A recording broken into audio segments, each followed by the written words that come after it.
আল্লাহ জানাতে চেয়েছেন তোমাদের বিজয় হবে। ইন কুনতুম মুমিনিন, একটা শর্ত আছে, যদি মুমিন হতে পারো।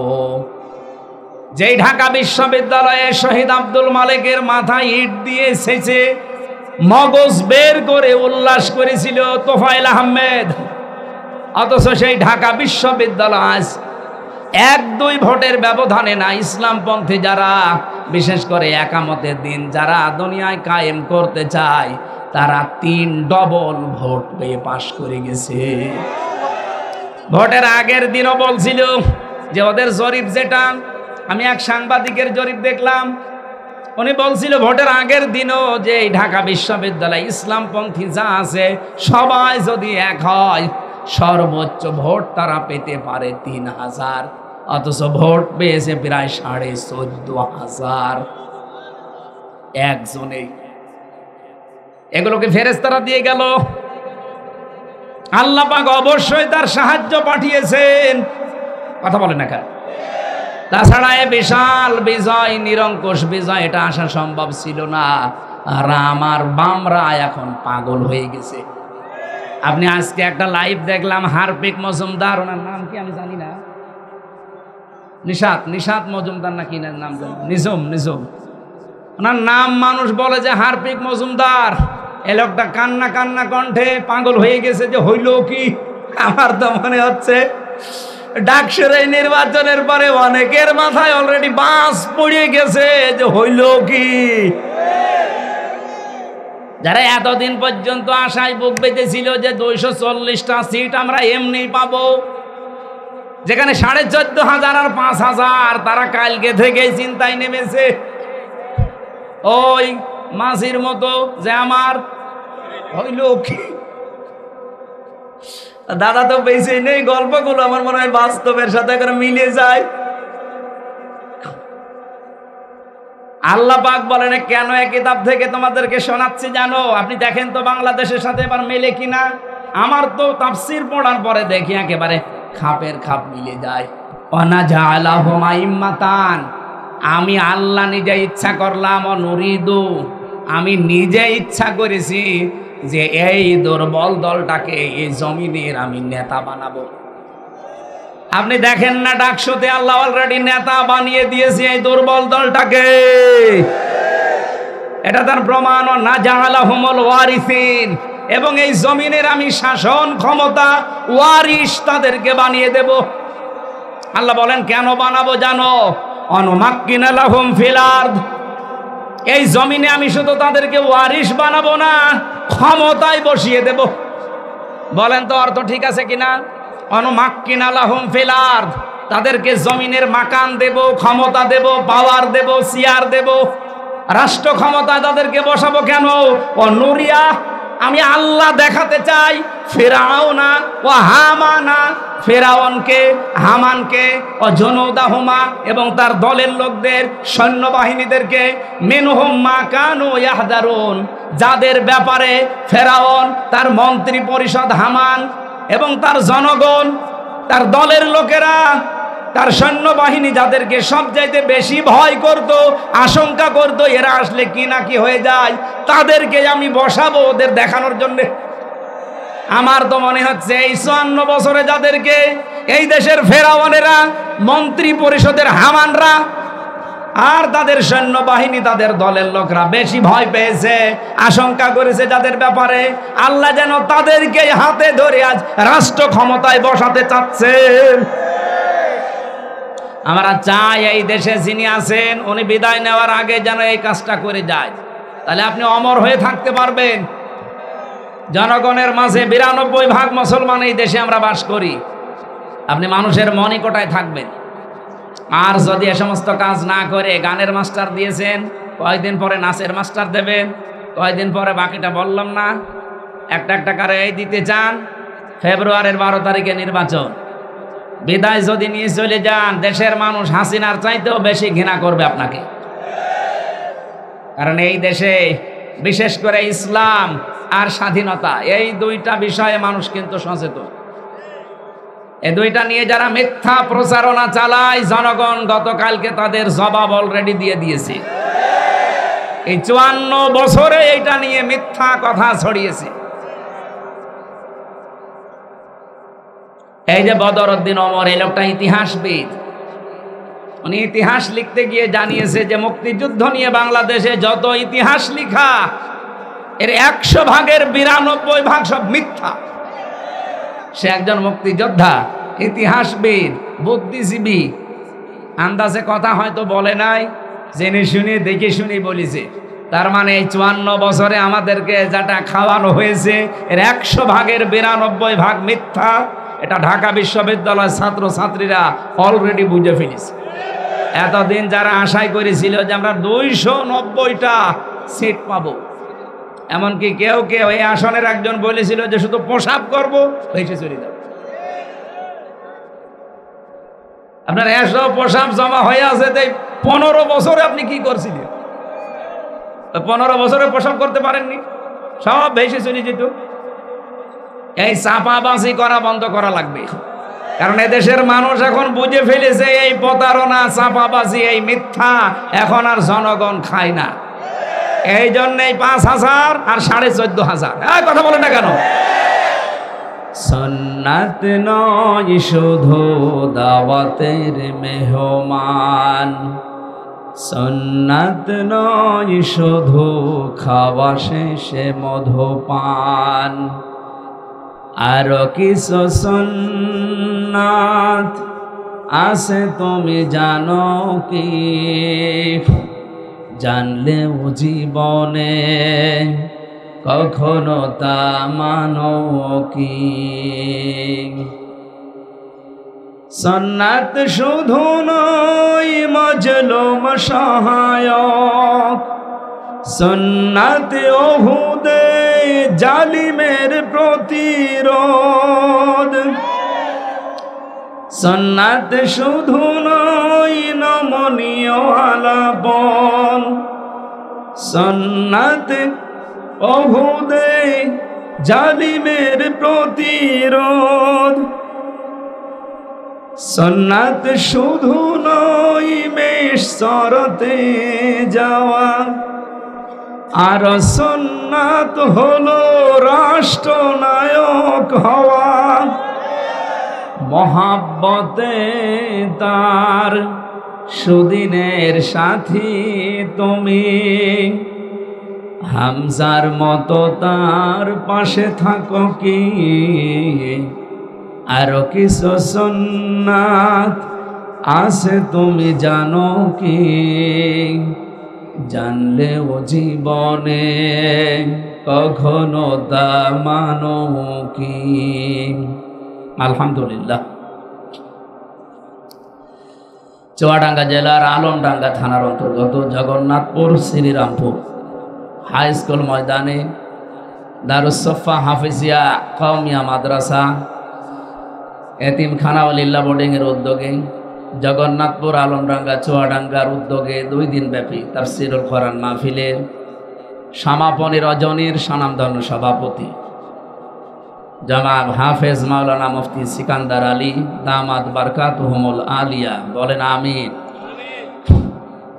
এ মাহফিলে এতক্ষণ পর্যন্ত যারা আলোচনা রাখলেন, মাওলানা হোসাইন আহমেদ মাহফুজ আলমডাঙ্গা চুয়াডাঙ্গা, আমার আগে কথা বলছিলেন বাংলাদেশ জামাত ইসলামী মনোনীত নমিনি এই আসনের জন্যে বিশিষ্ট আইনজীবী জননেতা অ্যাডভোকেট মাসুদ পারভেজ রাসেল দামাত বারকাতুহুমুল আলিয়া, মঞ্চে বসা ওলামা ইকরাম, ওয়ারাফা'না লাকা যিকরাক, যাদের সম্মান মর্যাদা আল্লাহ দুনিয়া আখেরাতে যেন আরো বাড়িয়ে দেন।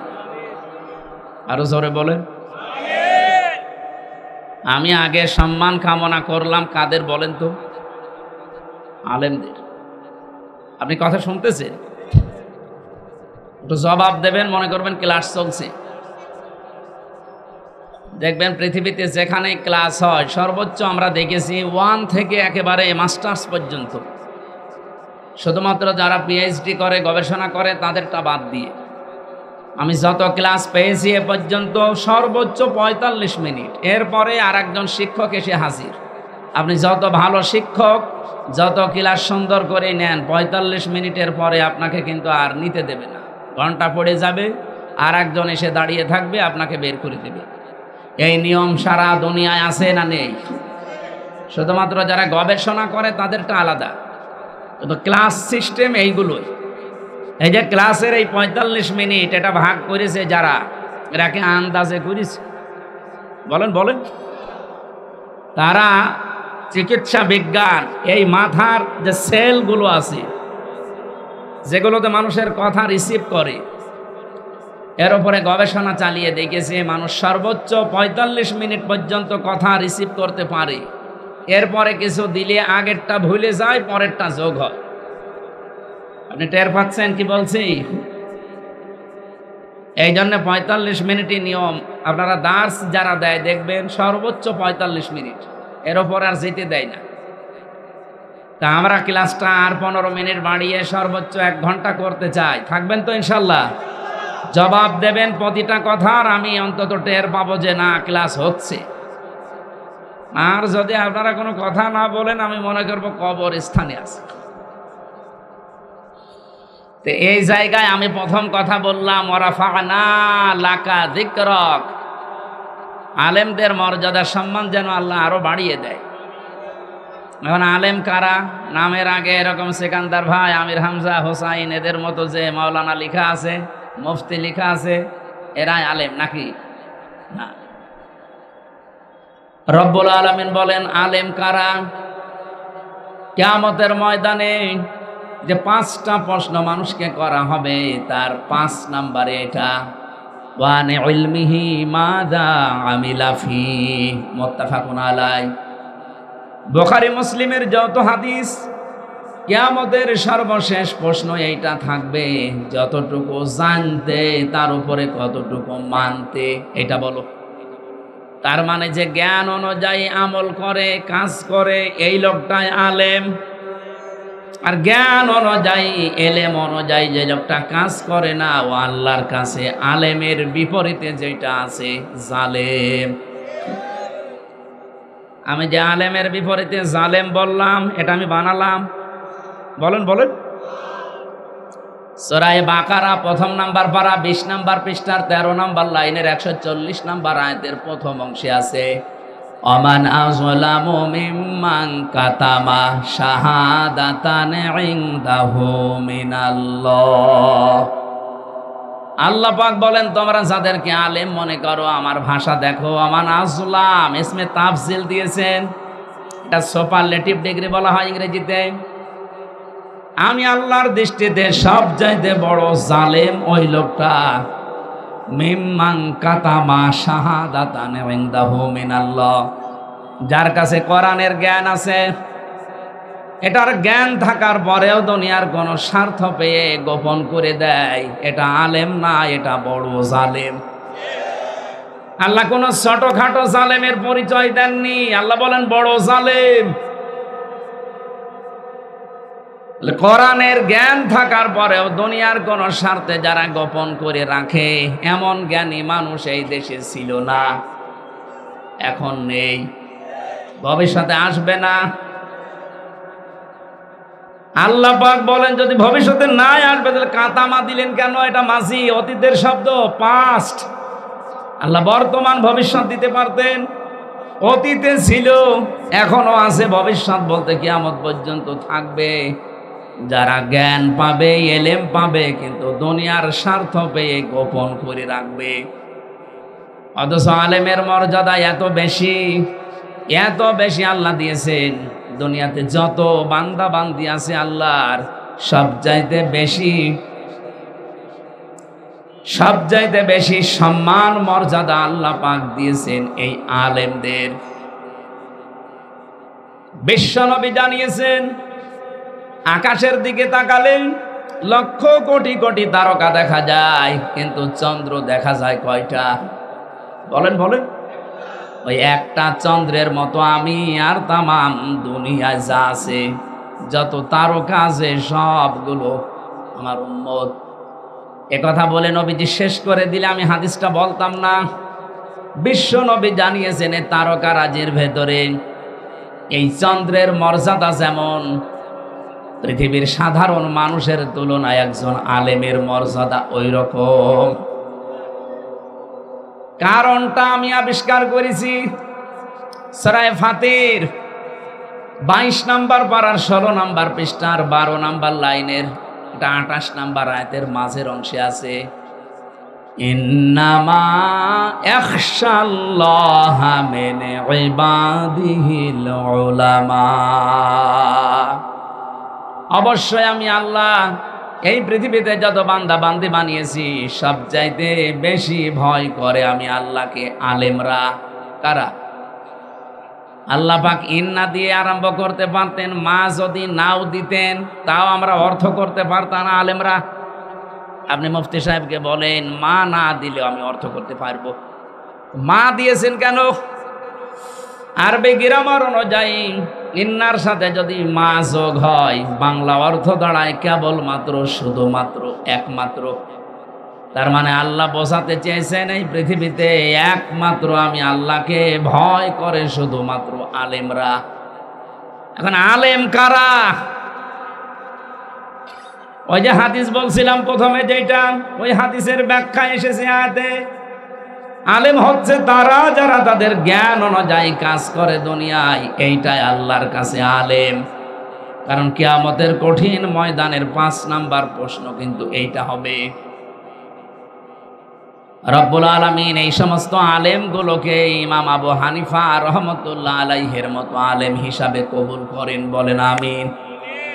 সামনে বসা মুসলমান ভাইরা, পর্দার আড়ালের সম্মানিতা মা এবং বোনেরা, পাশে আমার নিজের জেলা, এই পাশে আমার বাবার শ্বশুর বাড়ি, আমার নিজেরও শ্বশুর বাড়ি এই জেলায়। এই জন্যই এখানে যা আছে হয় শালা হবে না শ্বশুর হবে।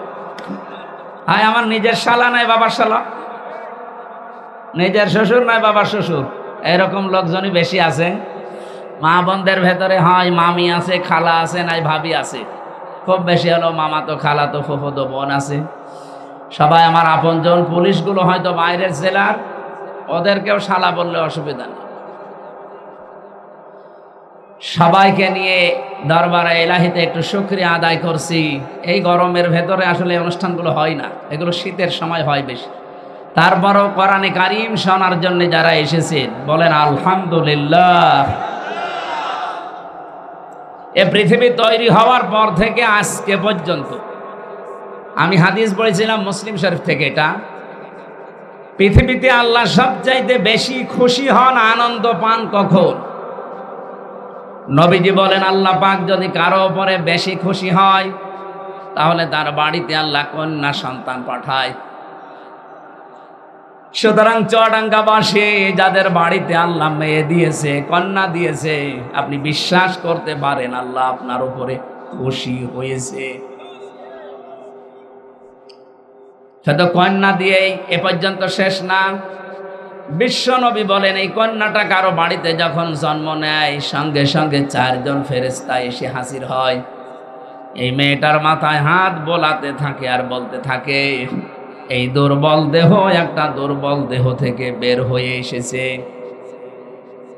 এই মেয়েটার প্রতি যারা 4টা দায়িত্ব পালন করবে, এই মেয়েটা হলে যারা খুশি হবে, 2 নম্বরে তার লালন পালনের ভার নেবে, 3 নম্বরে তাকে দ্বীনের শিক্ষা দেবে, 4 নম্বরে সৎ পাত্র দেখে পাত্রস্থ করবে। এই 4টা কাজ যদি কোনো বাবা মা, কোনো বড় ভাই, কোনো গার্জিয়ান করতে পারে, ফেরেশতাদের দোয়া ছিল ইলা ইয়াউমিল কিয়ামাহ, কিয়ামত পর্যন্ত আল্লাহর দয়া রহমত তাদের উপরে থাকবে।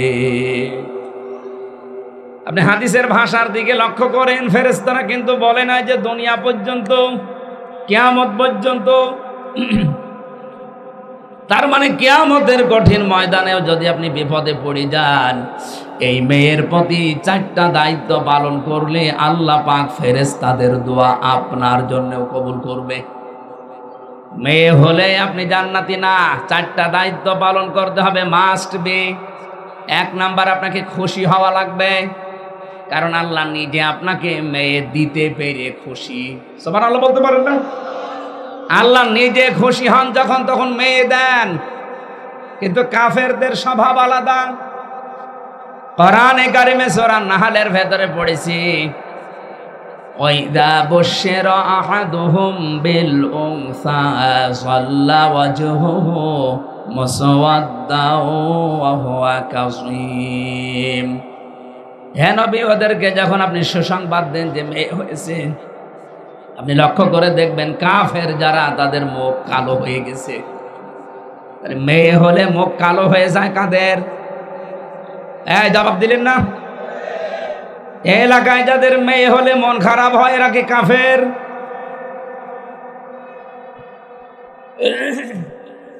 ফেরেশতাদের দুয়ার দ্বিতীয় শর্ত ছিল এই মেয়েটাকে যারা এর পেছনে যারা খরচ করবে, সুতরাং মেয়ে হলে খরচ করেন তার পেছনে, তাকে ভালোবাসা দেন। 3 নম্বরে নবীজি বলেন শুধু ভালোবাসা আর খরচ না, তাকে দিন শিক্ষা দেওয়া লাগবে। দিনের শিক্ষা যদিও আমাদের ওইভাবে পরিবেশ গড়ে ওঠা নাই মেয়েদের, আমাদের উচিত হবে প্রায় এলাকাতে অন্তত মাকতব ভিত্তিক এই ছোটবেলায় মেয়েদেরকে কোরআনের জ্ঞানটা দিয়ে দেওয়া। ইসলাম আসলে আগে এটা করা হবে ইনশাআল্লাহ। এখন যিনি দায়িত্বে আছে উনি এটা করতে পারতেন, ওনাকে কেউ বাধা দিত না। অথচ উনি ক্লাস 1 থেকে 5 পর্যন্ত গানের মাস্টার নিয়োগ দিল, একজন মাওলানাকে কোরআন শিক্ষার জন্য নিয়োগ দিতে পারে নাই। আমরা বলবো এটা তার ব্যর্থতা। জবাব দিলেন না? যত জোরে আওয়াজ দেবেন মিডিয়া তত তাড়াতাড়ি পৌঁছাবে।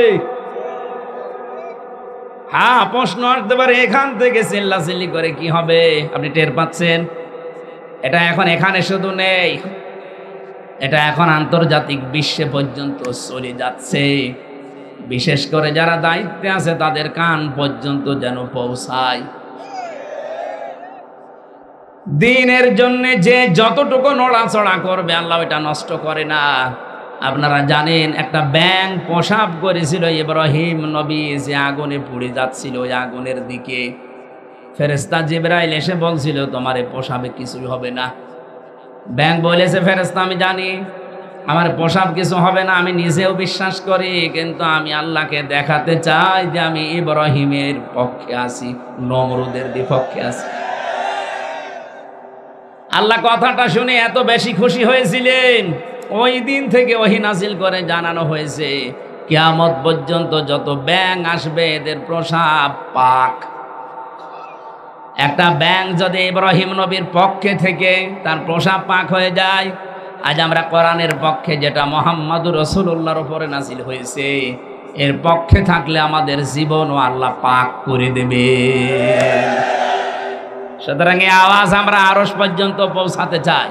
আমরা চাই এই দেশে যিনি আছেন উনি বিদায় নেওয়ার আগে যেন এই কাজটা করে যায়, তাহলে আপনি অমর হয়ে থাকতে পারবেন। জনগণের মাঝে 92% মুসলমান এই দেশে আমরা বাস করি, আপনি মানুষের মনিকটায় থাকবেন। আর যদি এ সমস্ত কাজ না করে গানের মাস্টার দিয়েছেন, কয়েকদিন পরে নাচের মাস্টার দেবেন, কয়েকদিন পরে বাকিটা বললাম না, একটা করে এই দিতে চান। ফেব্রুয়ারির 12 তারিখে নির্বাচন, বিদায় যদি নিয়ে চলে যান দেশের মানুষ হাসিনার চাইতেও বেশি ঘৃণা করবে আপনাকে। কারণ এই দেশে বিশেষ করে ইসলাম আর স্বাধীনতা এই দুইটা বিষয়ে মানুষ কিন্তু সচেতন। এই দুইটা নিয়ে যারা মিথ্যা প্রচারণা চালায় জনগণ গতকালকে তাদের জবাব অলরেডি দিয়ে দিয়েছে। এই 54 বছরে এইটা নিয়ে মিথ্যা কথা ছড়িয়েছে। এই যে বদরউদ্দিন ওমর, এই লোকটা ইতিহাসবিদ, উনি ইতিহাস লিখতে গিয়ে জানিয়েছে যে মুক্তিযুদ্ধ নিয়ে বাংলাদেশে যত ইতিহাস লেখা এর 100 ভাগের 92 ভাগ সব মিথ্যা।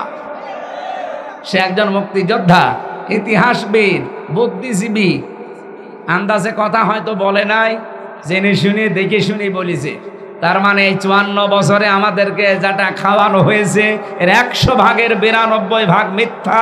এটা ঢাকা বিশ্ববিদ্যালয়ের ছাত্র ছাত্রীরা অলরেডি বুঝে ফেলেছে। এতদিন যারা আশাই করেছিল যে আমরা 290টা সিট পাবো, এমনকি কেউ কেউ এই আসনের একজন বলেছিল যে শুধু প্রসাব করবো এসে চলে যাবো।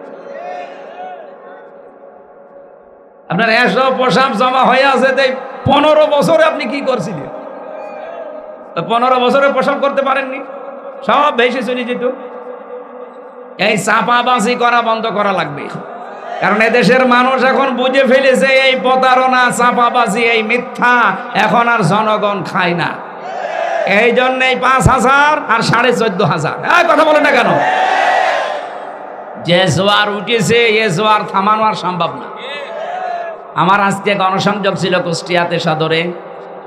এরপরে এক গ্রামে নিয়ে গেল গোপনে, এটা মাইকে বলা যদিও ঠিক হচ্ছে না, তারপরও বলছি উদ্বুদ্ধ করার জন্য।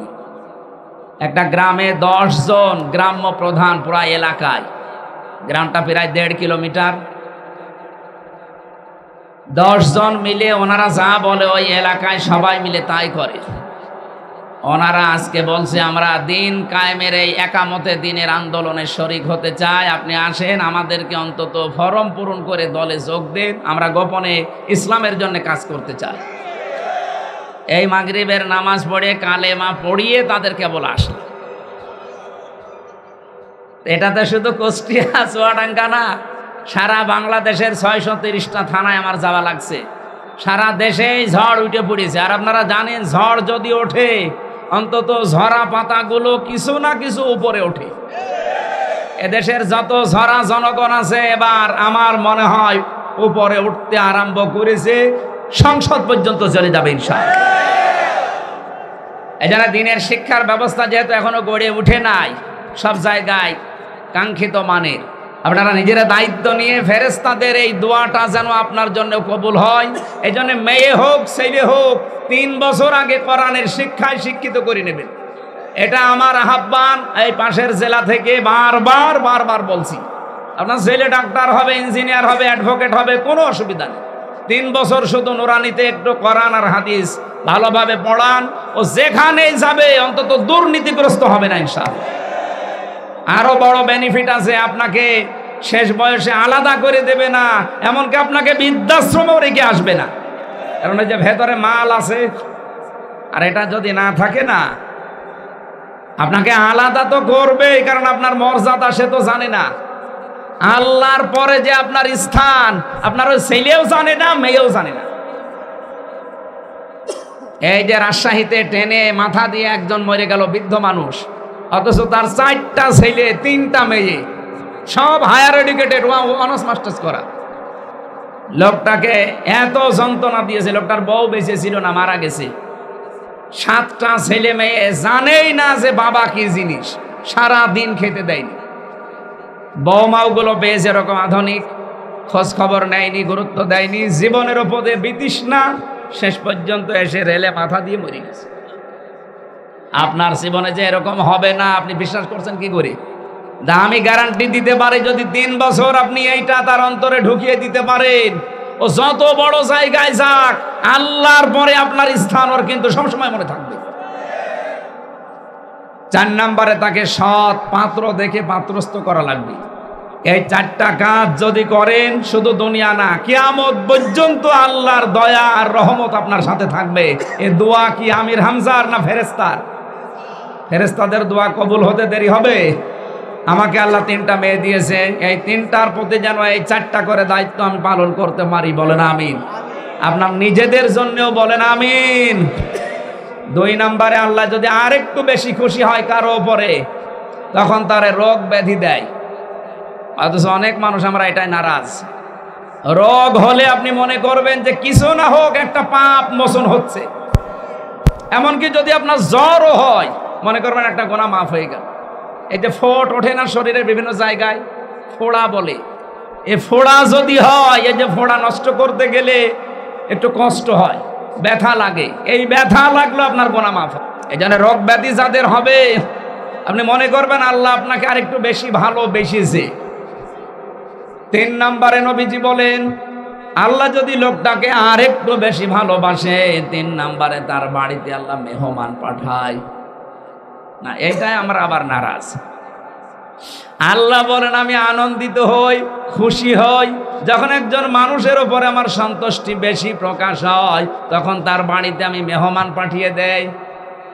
এই জন্য মেহমান আসলে আপনি রাগ করবেন না, মেহমান তার খাবার নিজে নিয়ে বয়ে আসে। আপনি কি মনে করেন আপনার গোলার ভেতরে যে 10 মণ ধান আছে, 10 মণই আপনার? কথা বুঝতেছে? ওই ধানের ভেতরে, ওই চাউলের ভেতরে কত কৃষক মজুর, কত গরিব মানুষ, কত ফকির, কত অসহায়, কত হাঁস মুরগির খাবারও আছে না নেই? এই যে মেহমান আসলে আপনি নারাজ হবেন না, যতটুকু থাকে মেহমানদারি করবেন। মেহমানকে কিছু দিলে আপনি বিশ্বাস করবেন এটা আল্লাহর রাস্তায় দান করা, সাদকা করার সওয়াব। 4 নম্বরে নবীজি বলেন, আল্লাহ যদি ওর উপরে, এই এলাকার উপরে আরো বেশি খুশি হয়ে যায়, তখন আল্লাহ পাক ওই এলাকাতে বৃষ্টি নাজিল করেন। বলেন সুবহানাল্লাহ। তাহলে আল্লাহ খুশি হয় কয় কাজে? 4টা। বলেন বলেন। সিস্টেম অপর পৃষ্ঠায় দেখুন, রব্বুল আলামিন বলেন, আমি যখন আর একটু বেশি রেগে যাই মানুষের ওপরে, তখন সবচাইতে বেশি রাগান্বিত হই। কিন্তু মানুষ খুশি হয় আমি রাগলে। তার 1 নম্বরে হচ্ছে যৌতুক। যৌতুক যদি কেউ নেয়, আমি আল্লাহ নারাজ হয়ে যাই, রেগে যাই, কিন্তু যে নেয় সে কিন্তু খুশি। চুয়াডাঙ্গা জেলায় যৌতুক নেই। সংস্কার আরম্ভ হচ্ছে সামনে থেকে। এতদিন শুধু সংস্কার সংস্কার নাম শুনেছেন, হয়নি। আগামীতে ইসলাম আসলে বাংলাদেশে সংস্কার আরম্ভ হবে।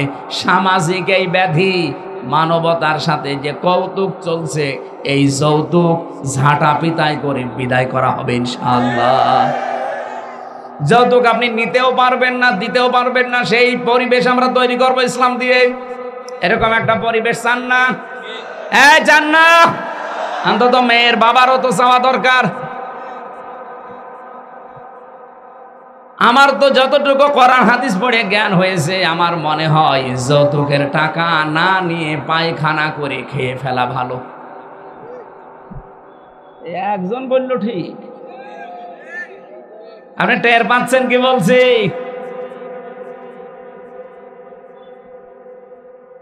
আপনি পায়খানা খেলে মাত্র 1টা গোনা হবে, আর যৌতুকের টাকা যারা নিয়েছেন মেয়ের বাবার কাছ থেকে, 2টা গোনা অলরেডি হয়ে গেছে।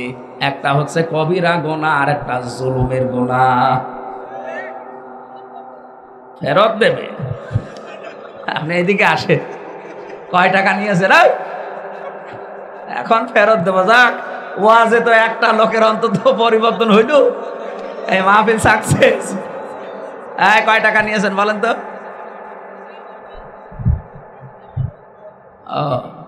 এখনো নেননি? আপনার যা বয়স, আপনার আর নেওয়ার বয়স নেই।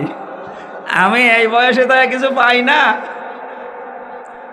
না, আমি হাসির জন্য শুধু বলি না, যারা নিয়েছেন ফেরত দিয়ে দিন ভাই, ওটা একটা দেনা। মেয়ের বাবার কাছ থেকে তার সন্তুষ্টি ছাড়া একটা পান খাওয়াও জায়েজ নেই, আর আপনি 2 লাখ টাকা নিয়ে বসে আছেন। যাদের বিবেকে কাজ করে, যেভাবেই হোক যতটুকু নিয়েছেন ফেরত দিয়ে দিন। কারণ এটা একটা ঋণ, একটা দেনা। এটা আপনি কিয়ামতেও মাপ পাবেন না যদি না দেন। শেষে সওয়াব দিয়ে শ্বশুরকে দেওয়া লাগবে, কাটাকাটি হয়ে যাবে, আপনি জাহান্নামে চলে যাবেন। নবীজি বলেন, আল্লাহ যদি কারো উপরে আরেকটু বেশি রাগান্বিত হয়, তখন যখন দেখে লোকটা গীবত করে। কি করে? এটা আমাদের ভেতরে একটু কম থাকলেও চায়ের দোকানে বেশি হয়, আর মেয়েদের ভেতরে আরো বেশি। ওরা এক জায়গায় বসলেই দেখবেন শুধু একটা টান দিয়ে আরম্ভ করে, ও বউ, আরম্ভ হয়ে গেল। মেয়েদের আমি হাতে পায়ে ধরে বলছি, মা বোনেরা, জাহান্নাম থেকে বাঁচার একটা উপায় আছে, অন্তত মুখটাকে কন্ট্রোল করেন। জীবন চলে যাক, আপনি গীবত করবেন না। কি এটা মানা যাবে? বলতে যত সহজ মনে হচ্ছে, এটা অত সহজ না। কোরআনে কারীম জানিয়েছে, যারা গীবত করে তারা যেন মরা ভাইয়ের গোশত খায়। বলেন নাউজুবিল্লাহ। নবীজি বলেন, মানুষের প্রতি আল্লাহ যখন আরো রেগে যায়, তখন 3 নম্বরে তার উপরে যে লোকটা এই দুনিয়াতে কথা বললে মিথ্যা কথা বলে। অথচ রাজনৈতিক ময়দান এখন তাকান, আমার মনে হয় মিথ্যা দিয়ে এখন ছড়াছড়ি চলছে। একটা বারের জন্য ভয় আসে না যে আল্লাহ আমার উপরে অলরেডি রেগে আছে। এই জন্য কথা বললে, মিথ্যা কথা যারা বলেন, আপনারা আশা করছি এই বক্তব্য যত দূর যাবে তত দূর তারা যেন থেমে যায়, জীবন চলে যাক, আমি মিথ্যার আশ্রয় নিব না। অথচ এই মিথ্যা কথা এবং মিথ্যা আশ্রয়, মিথ্যা মামলার কারণে, মিথ্যা সাক্ষীর কারণে হাজার হাজার মানুষের জীবনে 15.5 বছরে অলরেডি নষ্ট হয়ে গেছে। এমনকি 1 বছর 1 মাস হয়ে গেল, এখন অনেক মিথ্যা মামলা, মিথ্যা সাক্ষী এর বাণিজ্য চলছে। এ জেলায় হয়তো নেই, বলেন। এটা যেহেতু রেকর্ড হয়ে সারা দুনিয়া যাচ্ছে, সবাইকে আহ্বান জানাচ্ছি, এবার যদি বাংলাদেশে মিথ্যা মামলা, মিথ্যা সাক্ষী থেকে বাঁচতে চান, ইসলামকে ক্ষমতায় পৌঁছিয়ে দেন, নয়তো আপনি বাঁচতে পারবেন না। আপনি মনে করছেন যে এদেরকে পাঠিয়ে দিলেই মনে হয় বেঁচে যাব, কে বলেছে আপনাকে? ওরা 1 বছর 1 মাসেই যদি এরকম বাণিজ্য করে মিথ্যা মামলা দিয়ে, মিথ্যা সাক্ষী জোগাড় করে, আপনি টের পাচ্ছেন চেয়ার পেলে কত মামলা খাবেন আপনি।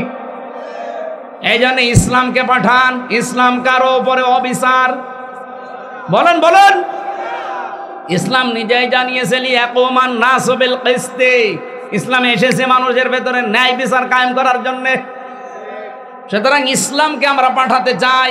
এখানে দল বেদল ব্যক্তি কোনো দেখা দেখি দরকার নেই। ইসলাম যেই নিয়ে আসবে তারে আপনি এবার পাঠাবেন। আমার বিশ্বাস 300 এমপি এবার দাঁড়াবে। 151 জন যদি কোরআনে কারিম বুকে নিয়ে আবার যেতে পারে, আল্লাহর কসম বাংলাদেশটা মিনি জান্নাত হয়ে যাবে। আপনি নিরাপদে চলতে পারবেন, নিরাপত্তা নিয়ে থাকতে পারবেন, আপনার অধিকার কেউ নষ্ট করবে না।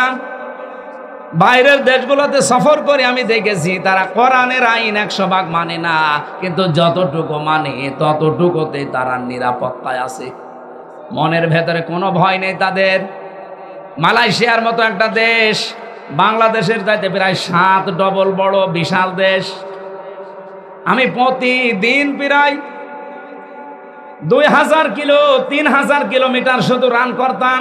আমার ভাইরা, যেই কথা তুলেছিলাম 2000, 3000, 4000 কিলোমিটার পর্যন্ত আমি এক দিন রান করেছি। রাত 1টা, 2টা, 3টা নেই, শুধু ড্রাইভার আর আমি আর আমার সাথে একজন ছিল। এত দূর পথ যাচ্ছি, শুধু মরুভূমি, পাহাড়, শুধু পাথর আর পাম গাছ, কিচ্ছু নেই, ধুধু। রাত 2টা 3টার দিকে চোখ খুলে দেখি বিশাল এলাকা, গাড়ি চলছে 220 কিলোমিটার বেগে। ড্রাইভারের কি তাকিয়ে বললাম, ভাই কোন দিকে যাচ্ছেন? কিছু তো নেই, মানব শূন্য। বাড়ি ঘর পাওয়া যাবে এখনো 500 কিলোমিটার 600 কিলোমিটার পর। এইভাবে যাচ্ছেন এই পাহাড়ি এলাকায়, যদি কিছু বলে না, নিশ্চিন্তায় থাকেন, শুধু আল্লাহ বাদে কারো ভয় করার কোনো দরকার নেই। কি দেশ বানিয়েছে বলেন তো? অথচ 2004 সালের আগে ওই দেশ বসবাসের অযোগ্য ছিল, আমাদের চাইতেও খারাপ। 21 বছরে দেশটা দাঁড়িয়ে গেছে শুধু কিছু আইন মানার কারণে। আমাদের এই 54 বছরও আমরা ওইভাবে নিরাপদ হতে পারিনি। শুধু আইন আছে কিন্তু প্রয়োগ না থাকার কারণে। এবার আইনও আছে, প্রয়োগও হবে ইনশাআল্লাহ, যদি ইসলামের হাতে দেওয়া যায়। আপনি মিথ্যা কথা বলবেন, মিথ্যা মামলা দেবেন। মিথ্যা মামলা যে কি, মিথ্যা সাক্ষী যে কি, এটা আমার চাইতে তো ভালোই আপনারা বুঝবেন না। আমি 3টা বছর নিজেই তো আমি ভিকটিম। 3 বছর মিথ্যা মামলায় জর্জরিত হয়ে আমার জীবনটাই শেষ হয়ে গেছে। আমি এখনো অসুস্থ।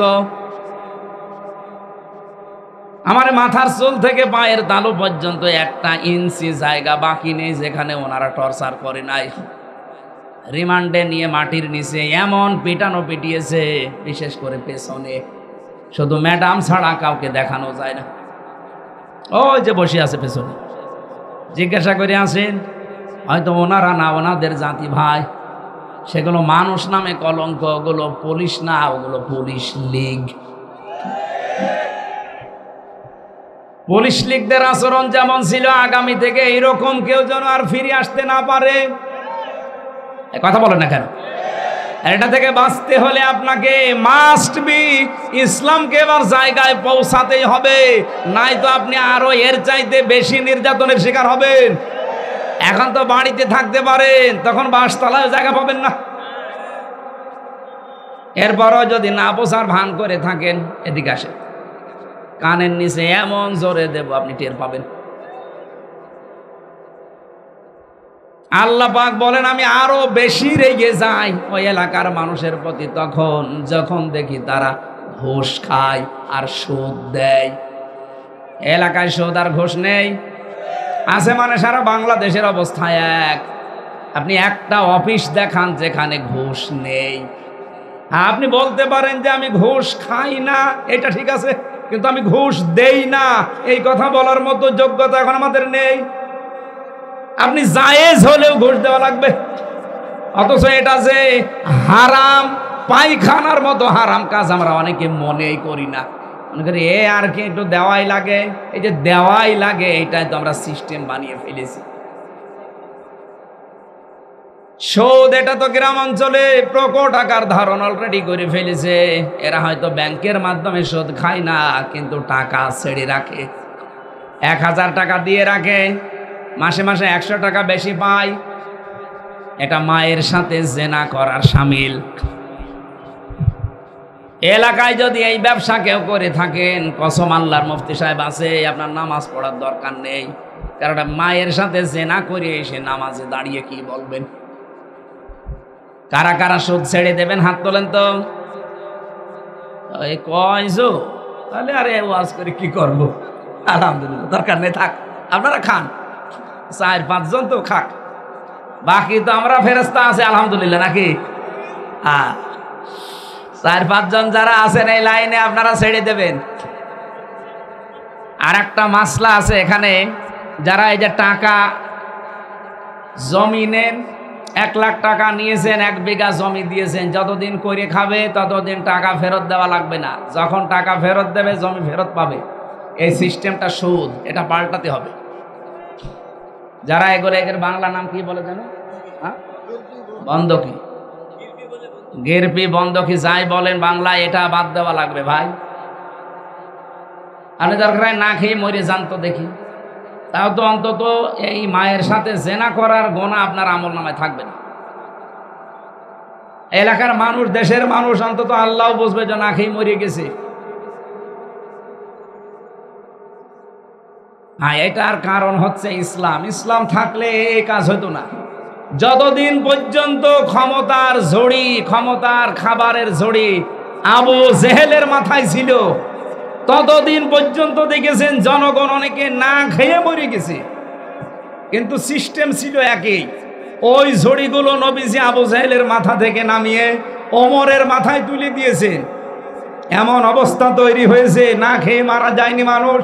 উনি বলেছিলেন যদি ফোরাতের তীরে একটা শৃগালও না খেয়ে মারা যায়, কুকুরও না খেয়ে মারা যায়, কিয়ামতে আমার জবাব দেওয়া লাগবে। আমরা তো সেই সিস্টেম আনতে চাই বাংলাদেশে। এই কথা বলেন না কেন? এটা যে বাংলাদেশে তৈরি হয়েছিল 2 জন মন্ত্রীর দ্বারা, এটা কি গল্প শুধু? বাস্তব।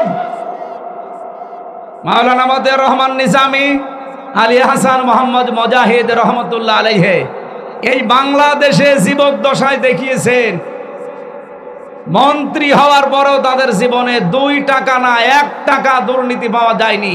আমার মনে হয় এদেশে আল্লাহ এর চাইতে যদি বেশি কিছু দেখতে চান, ফেরেশতা ছাড়া সম্ভব না।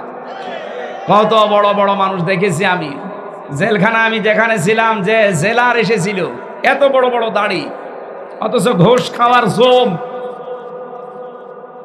বড় বড় যারা মার্ডার মামলার আসামি, তাদের কাছ থেকে মাসে মাসে প্রায় 50,000, 1 লাখ, 2 লাখ টাকা নিত, আর বিভিন্ন অবৈধ সুবিধা তাদের দিত। আমাদের কাছে টাকাও পায়নি, সুবিধাও দেয়নি, অথচ এত বড় বড় দাড়ি।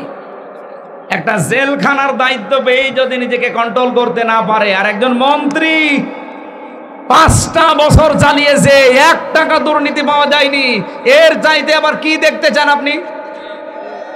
এরপরও যদি বাংলাদেশ জামাত ইসলামী নিয়ে এই দেশে কারো কাছে ওয়াজ করা লাগে, আমার মনে হয় ওই লোকটা বধির, কালা, অথবা বিবেকের উপরে কুকুরে পোশাক করিস। এটা তার বেশি কিছু বলা যায় না। এর চাইতে কি প্রমাণ দেওয়া লাগবে? শুধু আপনি সে পেছনে টেনে নিয়ে চলে যান।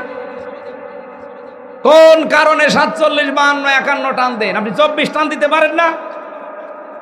আমি 47ও দেখিনি, 52 দেখিনি, 71ও দেখিনি, আমি 24 দেখেছি।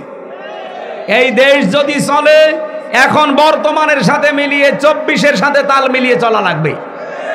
71 নিয়ে 52 নিয়ে 47 নিয়ে যদি কেউ ফতোয়াবাজি করে, আমার মনে হয় ওগুলো সব আমাদের যদি কেউ পাকিস্তানের দালাল বলে, ওগুলো ইন্ডিয়ার দালাল।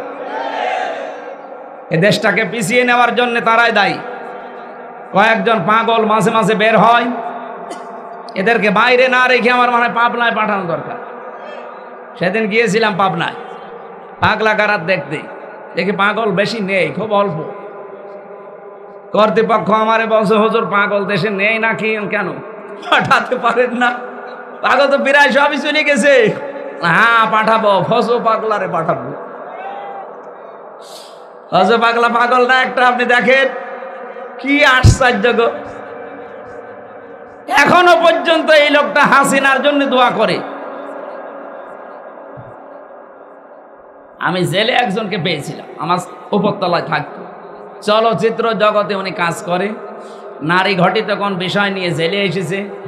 আরে জেলে আসলে একটু আল্লাহ বিল্লাহ কর, একটু ভালো হওয়ার চেষ্টা কর।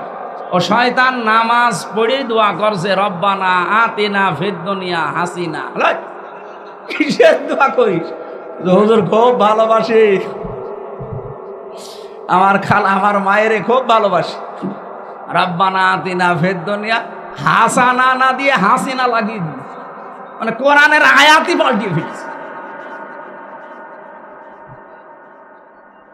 আমার ভাইরা, সুদের সাথে যে বিষয়টা তুলে আনলাম, হ্যাঁ এটা যদি জায়েজ করতে কেউ চান, আর একটা পদ্ধতি আছে। আপনি 3টা কাজ করা লাগবে। এই জমি যখন নেবেন তখন ভাড়া নেওয়ার নিয়ত থাকবে আপনার, যে আমি ভাড়া নিয়েছি, কথা বুঝতেছেন? 2 নম্বরে যতদিন আপনি করে খাবেন এই জমিটা, ততদিন আপনি সরকারের যে ট্যাক্স আছে না, ওই যে বছরে বছরে খাজনা, ওইটা আপনি দিয়ে দেবেন। আপনি চাষ করছেন, আপনি দেবেন। 3 নম্বরে যখন টাকা ফেরত নেবে ওই লোকটা, 1 বিঘা জমিতে 1 লাখ টাকা মনে করেন 2 বছর আপনি করে খেলেন, 2 বছর পরে জমি যখন ফেরত দেবে, টাকা নেওয়ার সময় 1 লাখে কমপক্ষে 10 থেকে 12,000 টাকা কম নেওয়া লাগবে। এই সিস্টেমটা জায়েজ আছে। আগেরটা যেটা বললাম ওটা জায়েজ নেই। আর একটা পদ্ধতি আছে, ওটা বাংলায় আমি জানি না কি বলে, আমি কোরআন হাদিস থেকে পড়েছি, খাই খালাসি বলে মনে হয়, খেয়ে দেয়ে শোধ দিস বলে। ওই তো ঠিক আছে, আপনারা যেটা বললে বোঝেন ওইটা বোঝেন, আপনার হুজুর আরো ভালো করে বোঝাবে। সুতরাং সুদের সাথে যারা জড়িত আছে, আল্লাহর রাস্তায় এটা ছেড়ে দেয়। এর চাইতে আল্লাহর রাগের অবস্থা আর নেই। ফাইল্লাম তাফালু ফাযানু বিহারবিম মিনাল্লাহি ওয়া রাসূলিহি।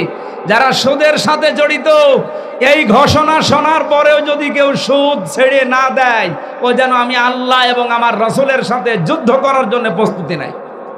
বলেন নাউযুবিল্লাহি মিন যালিক।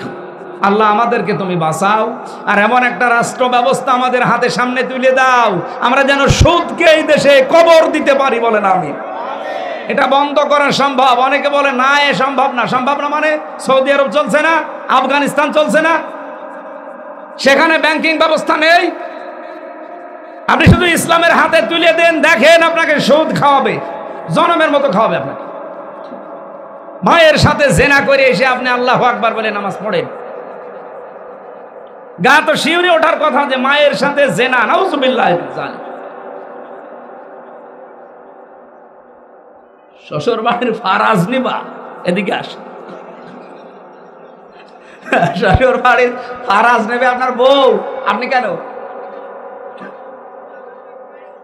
এই এলাকারও তো কিছু মানুষ আপনারা পাবনায় পাঠাতে পারেন। শ্বশুর বাড়ির ফারাজ নেওয়ার চিন্তায় আছে না, ও চিন্তা ভালো, কিন্তু আপনার জন্য না, ওটা আপনার বর জন্য। যারা ভাই বোন আছেন, এখানে আর একটা মাসলা বলা দরকার। ভাই বোন যারা আছেন তাদেরকে বলছি, আপনি এই যে জমি জায়গা ভাগ করার সময় আসলে শুধু মাঠের জমি বোনকে দিয়ে দেয়, বাড়ির জমি দিতে চায় না। বলে বাড়ির জমিও দেওয়া লাগবে। বাড়ির জমি দেওয়া লাগবে না মানে? তোমারে জন্ম দিয়েছে তোমার বাবা, আর ওইটাকে ডাউনলোড করে নিয়ে এসেছে, তো ওইটা বাবার জন্ম না? এক কথা বলছেন তো, ওইটা যদি বাবা জন্ম দেয়, আপনি বাড়ির জমি দেবেন না কেন? সমান সমান ভাগ করা লাগবে। ও যদি 2 টাকা পায়, আপনার বোন পাবে 1 টাকা, মাস্ট বি, এটা দেওয়াই লাগবে, নামাজের মতো ফরজ। এমনকি সাহাবায়ে কেরামের জীবন থেকে পেয়েছি, তারা যখন ভাগাভাগি করতো বাড়ির যে গ্লাস পানি খাওয়া এই গ্লাস পর্যন্ত ভাগ করে দিত। আর আপনি বাড়ির জমি দিতে চান না, এই জন্য তো লোকটা ফারাজ নেওয়ার জন্য হা করি আছে। আল্লাহ করছে ও যেন মনের আশা পূরণ হয়, মনে হয় ঝামেলায় আছে, ওর বউ মনে হয় নিয়ে আসতে চায় না।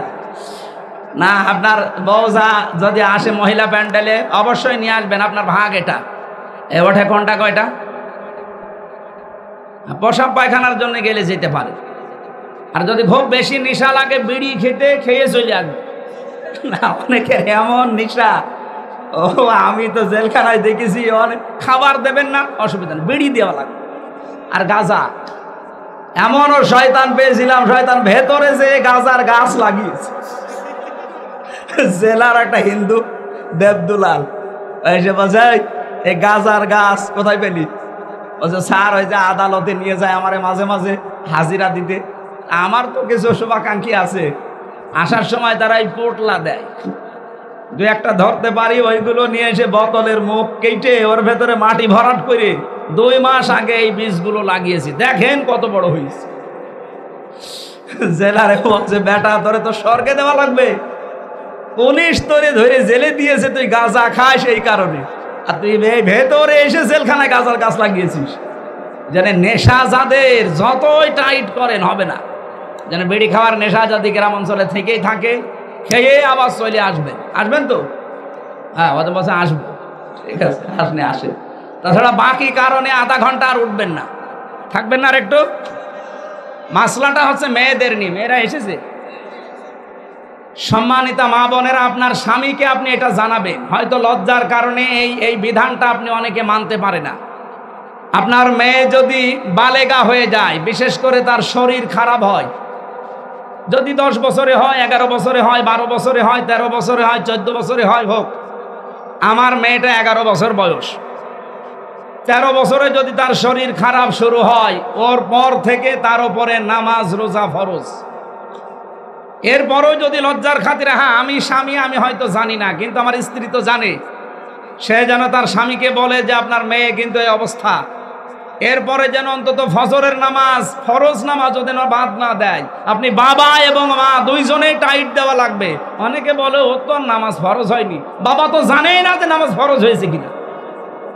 আমি মাসলা মনে হয় বোঝাতে পেরেছি, বুঝেছেন আপনারা? মেয়েদেরকে বলছি এই মাসলাটা আপনারা মেনে চলবেন, নাই তো এক ওয়াক্ত ফরজ নামাজ যদি ওই মেয়ে কাজা করে ফেলে, আপনার স্বামীও আদেশ দেয়নি, কারো স্বামী জানে না, আপনিও হেলায় খেলায় নষ্ট করেছেন। কিয়ামতের দিন নাজাল হুমা তাহতা আকদামিনা, মুখের উপরে জোড়া লাথি দেবে এই ছেলে এই মেয়ে। এই জন্য ছেলে মেয়ের কাছ থেকে যদি জোড়া লাথি খেতে না চান, অন্তত এই মাসলাটা আমল করবেন। মেয়ের যখন শরীর খারাপ হবে তখন থেকে তার নামাজ ফরজ হয়ে গেছে। আল্লাহ আমাদের মেনে চলার তৌফিক দিন।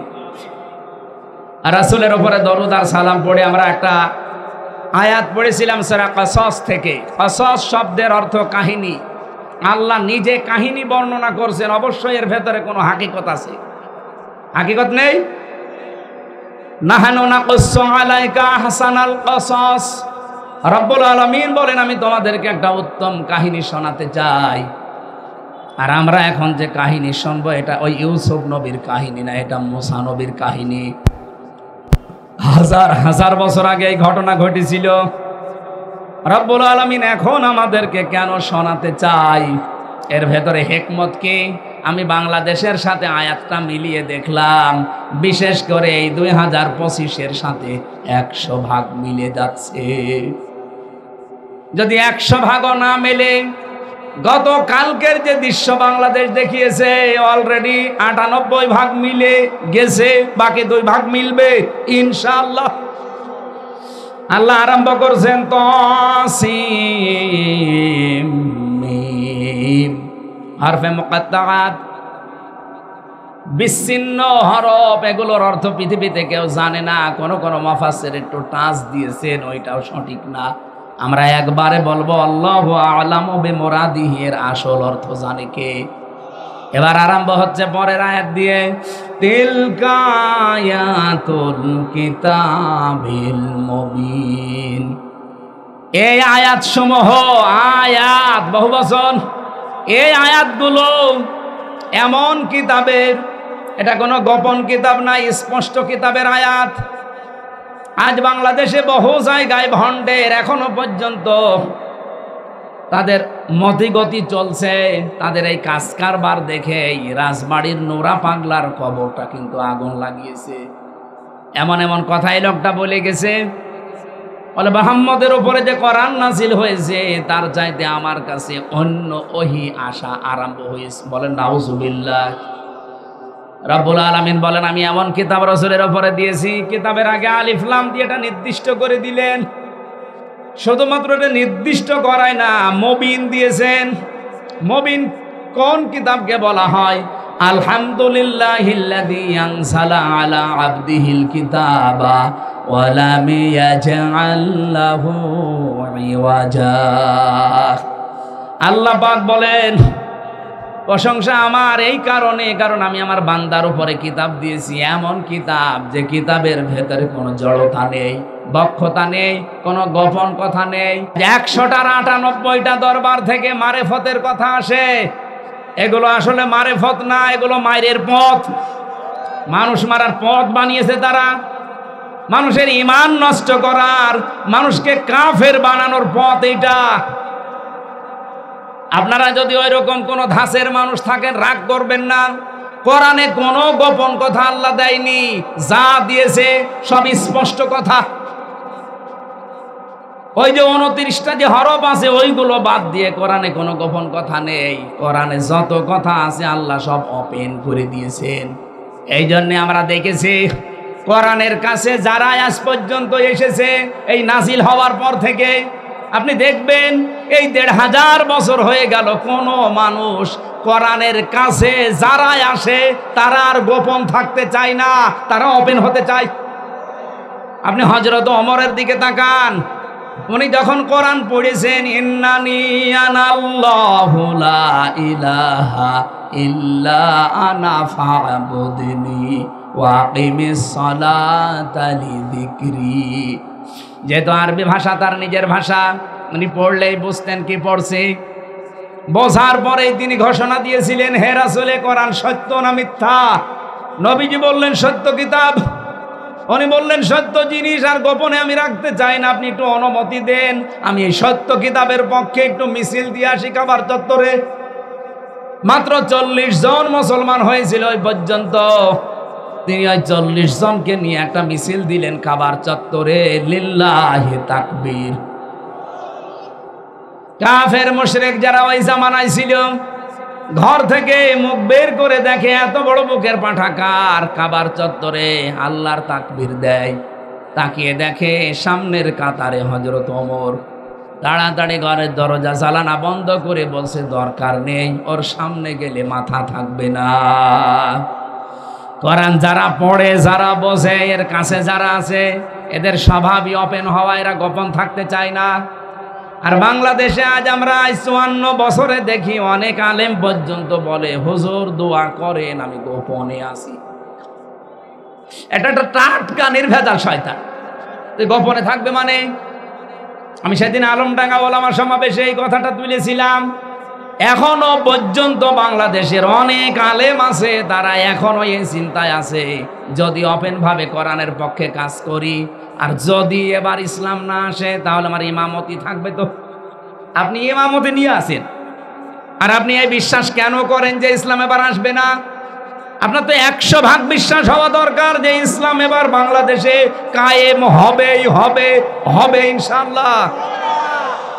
কারণ আমাদের মুমিনের মান যেভাবে বাড়তেছে, ওয়ালা তাহিনু ওয়ালা তাহজানু ওয়া আনতুমুল আ'লাউনা ইন কুনতুম মুমিনিন। কোনো ভয় নেই, কোনো চিন্তা নেই। আমরা যারা আরবি গ্রামার পড়েছি, আয়াতটা কিন্তু আনতুম আ'লাউনা ছিল, মাঝখানে আলিফ লাম দেওয়া আছে আ'লাউনার আগে। গ্রামার অনুযায়ী আজটা ভুল, কিন্তু গ্রামার বাদ দিয়ে আল্লাহ পাক এমন কায়দায় সেট করলেন, সব সময় আমরা আরবি গ্রামার দিয়ে যদি কোনো বাক্য সাজাই তাহলে মুবতাদা হবে মারিফা, খবর হবে নাকেরা। আল্লাহ পাক এখানে মুবতাদা বানিয়েছেন, আনতুম আ'লাউনা খবর, এটাও আল্লাহ আলিফ লাম দিয়ে মারিফা বানিয়ে দিয়েছেন, নির্দিষ্ট করে দিয়েছেন। মুবতাদা খবর, এই খবর যদি কোনো সময় মারিফা হয়, নির্দিষ্ট হয়ে যায়, তাহলে ইফিদুল হাসরা, হাসরের ফায়দা দেয়, বাংলা অর্থ দাঁড়ায় হবে। আল্লাহ জানাতে চেয়েছেন তোমাদের বিজয় হবে। ইন কুনতুম মুমিনিন, একটা শর্ত আছে, যদি মুমিন হতে পারো। যেই ঢাকা বিশ্ববিদ্যালয়ে শহীদ আব্দুল মালিকের মাথায় ইট দিয়ে এসেছে, মগজ বের করে উল্লাস করেছিল তোফায়েল আহমেদ, অথচ সেই ঢাকা বিশ্ববিদ্যালয় আজ 1-2 ভোটের ব্যবধানে না, ইসলামপন্থী যারা, বিশেষ করে একামতের দিন যারা দুনিয়ায় কায়েম করতে চায়, তারা 3 ডবল ভোট পেয়ে পাশ করে গেছে। ভোটের আগের দিনও বলছিল যে ওদের জরিপ, যেটা আমি এক সাংবাদিকের জরিপ দেখলাম, উনি বলছিল ভোটের আগের দিনও যে ঢাকা বিশ্ববিদ্যালয় ইসলামপন্থী যা আছে সবাই যদি এক হয়, সর্বোচ্চ ভোট তারা পেতে পারে 3000, অথচ ভোট পেয়েছে প্রায় 14,500 একজনেই। এগুলোকে ফেরেশতারা দিয়ে গেল। আল্লাহ পাক অবশ্যই তার সাহায্য পাঠিয়েছেন, কথা বলে না কেন? তাছাড়া এ বিশাল বিজয়, নিরঙ্কুশ বিজয়, এটা আসা সম্ভব ছিল না। আর আমার বামরা এখন পাগল হয়ে গেছে। আপনি আজকে একটা লাইভ দেখলাম, হারপিক মজুমদার, ওনার নাম কি আমি জানি না, নিশাত মজুমদার নাকি নাম, নিজম, ওনার নাম মানুষ বলে যে হারপিক মজুমদার। এ লোকটা কান্না কণ্ঠে পাগল হয়ে গেছে যে হইল কি। অথচ রাত 11টা পর্যন্ত অনেকেই ভাবতে পারে না যে কি হতে যাচ্ছে। আমার দাদা তো মারা গেছে, একটা গল্প শোনে তো আমারে। এক লোক নাকি বাজারে যাবে, এ নদীটা পার হয়ে ওই পারে বাজার, নৌকা নিয়ে যাওয়া লাগে। ছেলে মেয়ে 2টা কাঁদতেছে, আমরা বাজারে যাব। বউ বলে আমাকেও নিয়ে চলো সবাই একসাথে। মাছ পথে যে নৌকা গেছে ডুবে, ছেলে মেয়ে গেছে হারিয়ে, মেয়ে লোক কাপড় জড়িয়ে কোথায় ভেসে গেছে।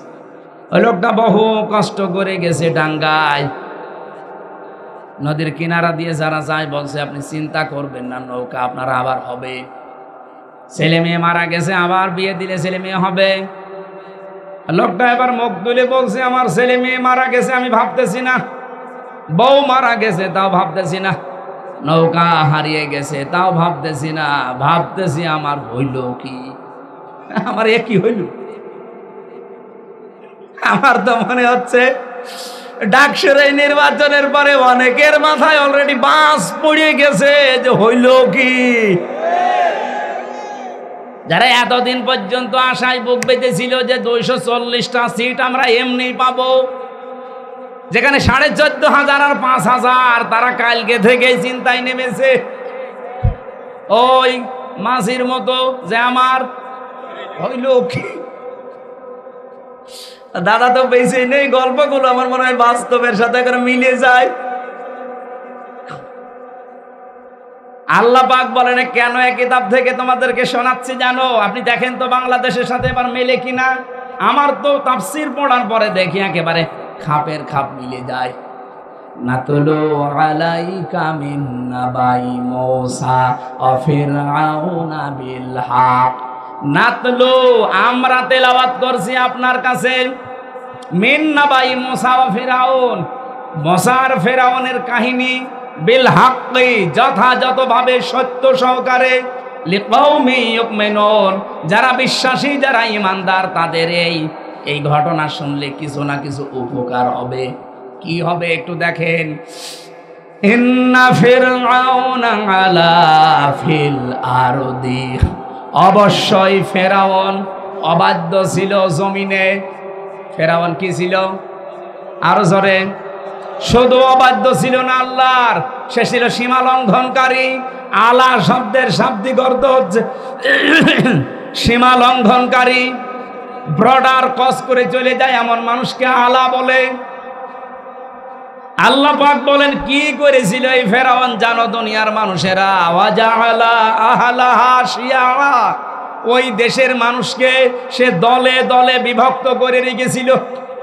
আপনি ভাবেন এই 54 বছরে অনেকে ইসলামের ভেতরে বিভিন্ন রকমের ডিভাইড করে ভাগ ভাগ করে রেখেছে।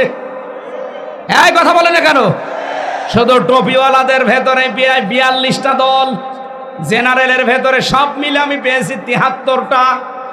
আপনি হিসাব করে দেখেন, আজ মানুষকে দলে বেদলে বিভক্ত করে রেখে দেওয়া, এটা ফেরাউনের কালচার। এই দেশে অনেকে এই 54 বছর এটা হাতে নিয়েছিল। বলে তোর গোল টুপি, তোর লম্বা টুপি, ওর আকীদা ভালো, ওর আকীদা খারাপ, বিভিন্ন রকমের জিনিস দিয়ে আমাদের ভাগ ভাগ করে রেখেছিল। আল্লাহর ইশারা, আমিরে জামাত ডাক্তার শফিকুর রহমান হাফিজাহুল্লাহ, আল্লাহ তার গোলামের হায়াত বাড়িয়ে দেন, সুস্থ করেন। এ লোকটা দায়িত্ব নিয়েই বলেছিল বাংলাদেশে আলিয়া আর কওমির যে প্রাচীর আছে ভেঙ্গে চোরমার করে দাও। এই জন্য এত বছর পর আজ চরমনায় জামাত ইসলাম, এমনকি মামুনুল হক সহ প্রায় 8টা ইসলামী দল অলরেডি সবে এক হয়ে গেছে। তারা এখন একটাই বাক্য যে এবার ইসলামের বাক্স যাবে একটা। ফেরাউনের কাজ ছিল আলাদা আলাদা করে রাখা। কেন সে এই কাজ করত?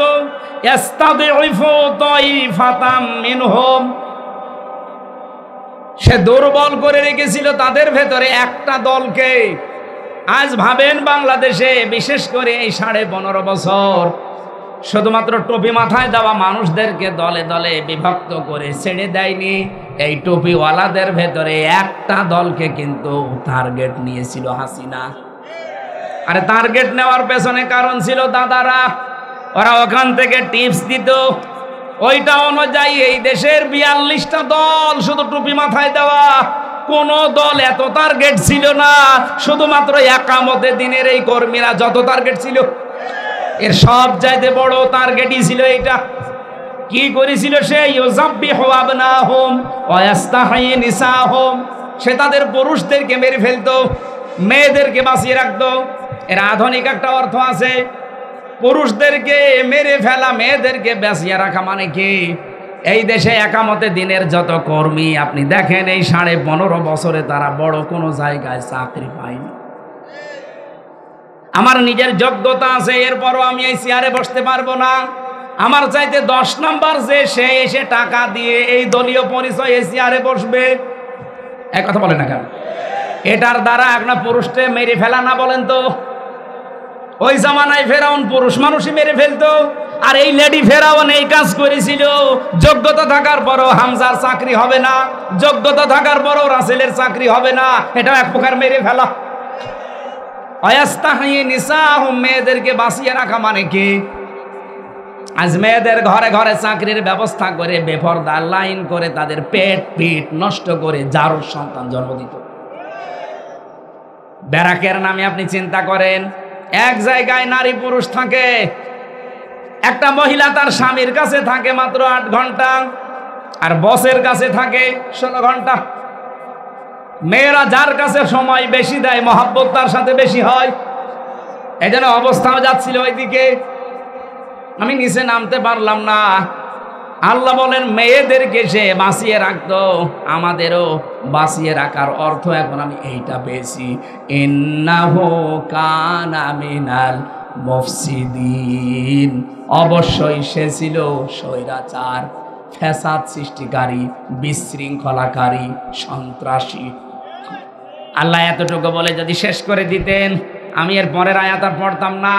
এবার আল্লাহ আমাদের আশার সঞ্চার জাগিয়েছেন। এই তাকান এদিকে, 100% সত্য কথা, একটাও মিথ্যা নেই। যদি কোনো হুজুর থাকে মুফতি সাহেব সহ নিয়ে আসেন, বসিয়ে রাখেন। যা বলছি সব আমি পড়ে এসেছি। অনুরিদু আন্না মুন্না আলাল্লাযিনা ইসতাদঈফু ফিল আরদ, আল্লাহ বলেন আমি একটা ইচ্ছা করলাম। এই ফেরাউন এতদিন যেই দলটাকে ধ্বংস করে দিয়েছিল, জুলুম অত্যাচার নির্যাতন করে করে যেই বনি ইসরাইল মুসা নবীর দলকে নিঃশেষ করে দিয়েছিল, ওয়ানাজআলাহুম আইম্মাতান, আমি আল্লাহ নিজে ইচ্ছা করলাম। অনুরিদু, আমি নিজে ইচ্ছা করেছি যে এই দুর্বল দলটাকে এই জমিনের আমি নেতা বানাবো। আপনি দেখেন না ডাকসুতে আল্লাহ অলরেডি নেতা বানিয়ে দিয়েছে এই দুর্বল দলটাকে। এটা তার প্রমাণ। না জাআলাহুমুল ওয়ারিসিন, এবং এই জমিনের আমি শাসন ক্ষমতা ওয়ারিস তাদেরকে বানিয়ে দেব। আল্লাহ বলেন কেন বানাবো জানো? অনুমাক্কিনা লাহুম ফিল আরদ, এই জমিনে আমি শুধু তাদেরকে ওয়ারিস বানাবো না, ক্ষমতায় বসিয়ে দেব। বলেন তো অর্থ ঠিক আছে কিনা? অনুমাক্কিনা লাহুম ফিল আরদ, তাদেরকে জমিনের মাকান দেব, ক্ষমতা দেব, পাওয়ার দেব, চেয়ার দেব, রাষ্ট্র ক্ষমতা তাদেরকে বসাবো। কেন? অনুরিয়া, আমি আল্লাহ দেখাতে চাই ফিরাউনা ও হামানা, ফেরাউনকে, হামানকে, ও জুনুদাহুমা, এবং তার দলের লোকদের, সৈন্যবাহিনীদেরকে, মিনহুম মা কানু ইয়াহদারুন, যাদের ব্যাপারে ফেরাউন, তার মন্ত্রী পরিষদ হামান এবং তার জনগণ, তার দলের লোকেরা, তার সৈন্যবাহিনী যাদেরকে সবচাইতে বেশি ভয় করত, আশঙ্কা করত এরা আসলে কি না কি হয়ে যায়, তাদেরকে আমি বসাবো ওদের দেখানোর জন্য। আমার তো মনে হচ্ছে এই 54 বছরে যাদেরকে এই দেশের ফেরাউনেরা, মন্ত্রী পরিষদের হামানরা আর তাদের সৈন্যবাহিনী, তাদের দলের লোকরা বেশি ভয় পেয়েছে, আশঙ্কা করেছে যাদের ব্যাপারে, আল্লাহ যেন তাদেরকে হাতে ধরে আজ রাষ্ট্র ক্ষমতায় বসাতে চাচ্ছেন।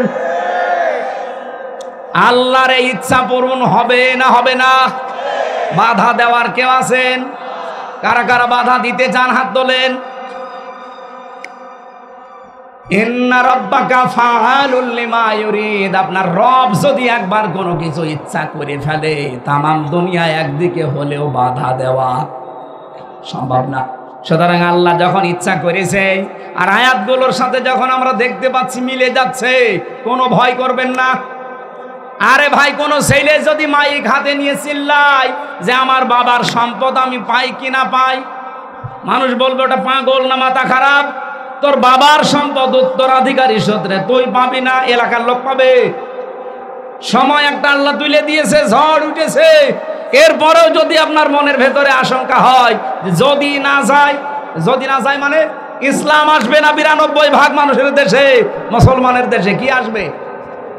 যে ঝড় উঠেছে আমরা বিশ্বাস করি এবার ইসলামই আসবে ইনশাআল্লাহ। এটা দেখে মরতে চান না? কারা কারা এই দৃশ্য দেখতে চান? লিল্লাহে তাকবীর। আল কাজ্জিসু মান দানা নাফসাহু ওয়া আমিলা লিমা বাদাল মাউতি, বুদ্ধিমান ওই লোকটা যে লোকটা আখিরাতের জন্য কাজ করে, আল্লাহর উপরে ভরসা করে।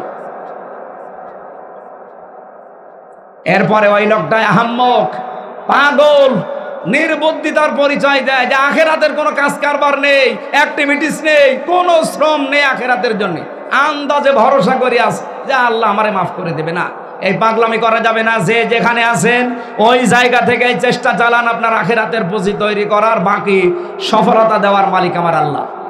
যে আয়াত থেকে কথা বলেছি, আয়াতগুলো আমার মনে হচ্ছে খুব বাস্তব। আল্লাহ যেন আমাদের সামনে এর পরিবেশ একটু তৈরি করে দেখিয়ে দেন। আল্লাহুম্মা আমিন।